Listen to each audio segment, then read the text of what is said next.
अधिक मास प्रारंभ झालेला आहे आणि या महिन्यात प्रत्येकजण आपापल्या आवडीप्रमाणे देवी देवतांच्या सेवा करतात आणि याच्यातीलच एक महत्त्वाची सेवा म्हणजेच ही गोपदाची सेवा आहे. काय करायचं आहे की महिना सुरू झाल्यापासून म्हणजे अधिक मास सुरू झाल्यापासून ते संपेपर्यंत आपल्याला संकल्प घेऊन असे रांगोळीने गोपदं काढायचे आहेत आणि ही 33 या संख्येमध्ये काढायची आहेत. ही तुम्ही तुमच्या देव्हाऱ्यासमोर किंवा मग प्रवेशद्वारासमोर किंवा मग तुळशीसमोर काढू शकताय.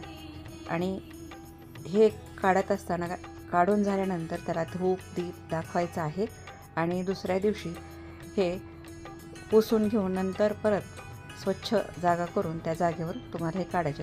हे काढायला तुम्ही एखादा पाट किंवा एखादी फरशी असं काहीही घेऊ शकताय आणि ही सेवा केल्याने आपल्याला लक्ष्मीनारायणाचा आशीर्वाद प्राप्त होतो आणि गोमातेची सेवाही आपल्या हातून घडल्यासारखं होतं.